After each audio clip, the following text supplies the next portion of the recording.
There is one asset that is more valuable to a freelancer than anything else in his or her career. Yet, for some reason, most freelancers treat this asset like crap, and that totally derails their chances of having a high income career. So in this video, I'm gonna reveal that asset and show you how to treat it like gold so you get the best paying jobs and clients imaginable. First, my name is Henry Bingaman. I've been a freelancer and independent professional since 2008. In the beginning of my career, it was so frustrating and hard that I almost quit. Then I figured out the secrets and strategies that make freelancing work and pay a lot of money. And since then, I've grown my income to over $1 million a year. Today, I create videos like these to help new and aspiring freelancers like you build a high income and easier freelance career. So what is that asset?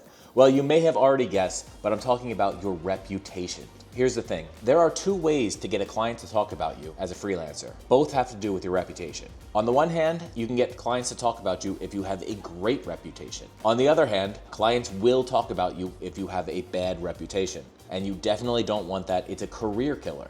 Now, the vast majority of freelancers, 80 to 90%, fall in the unremarkable category. And I mean that literally. They are not worthy of being remarked upon by their clients. Now, if you're good at your job, but all you do is show up and do the work and collect a check, you're in the unremarkable category. I'm sorry to tell you. But you do have to be good at your job. Now, I see this all the time with new freelancers. They learn some slick way of positioning themselves to pick up high-paying clients by carefully framing their accomplishments. Ladies and gentlemen, this is called lying. It does not work over the long term. You will get caught. Do not do it. There's nothing worse for your career than lying to potential clients early on. You will never get new clients again. You might con 2 or 3 people into paying you, but it is not a sustainable career path. Because if you do it and you get a client, but you can't handle the work and you can't live up to the promise that you made, that's instant death for your career. In other words, you didn't learn a cool client getting hack. You learned how to lie to people, and that's just throwing your reputation in the mud, and it'll take you years to recover.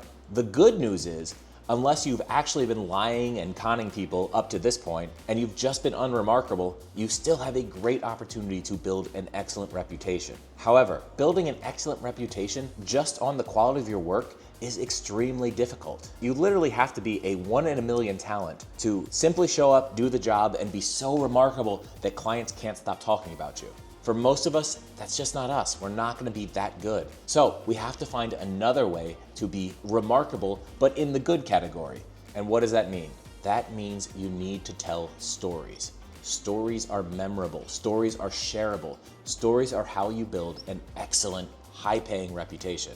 Now, you can't just start telling stories about your career in general. You need specific stories about specific projects. Stories that make you look like a hero. Now, you may not have the chance to directly share this with your client. It may have to be a little more indirect. Now, it can be direct. For example, I had a project years ago now where I was writing the copy, and at the last minute, through no fault of mine or the client's, the division that we were trying to talk about in the copy was killed by the company we were trying to promote. And so the client was very disappointed, and they were ready to just pay me a kill fee and say, well, we tried and unfortunately this didn't work out. But I basically didn't sleep for 3 days, and I went and rewrote the entire promotion that took me 3 months to write up to that point, and I rewrote it in 3 days. And the client was blown away that I did it in the first place, but then it went on to earn over $5 million in sales. And so at that point, the client knows the hero story. Project was dead. I worked my butt off for 3 days, and we saved it and made a boatload of money. Now, that doesn't always happen. Sometimes you can't be that braggadocious with a client. You know who else you can tell? Other freelancers. Look, freelancers love swapping war stories. And if you have a good war story, by good, I mean you've taken the time to craft a story that shows yourself in the best possible light. Freelancers will share it with their clients, and you'll start getting a reputation that way.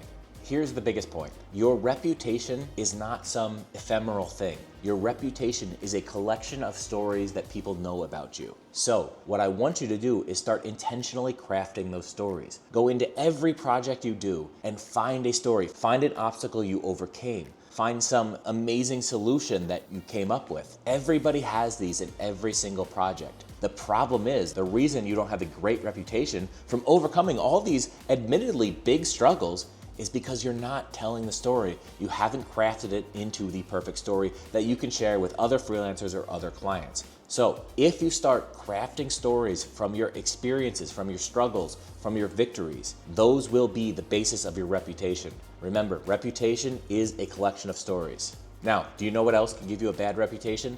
Using the wrong tools as a freelancer, which is why I've come up with 5 free tools that make every freelancer look like a seasoned pro. You can get these tools for absolutely free at henrybing.co/free tools. The link's in the description below.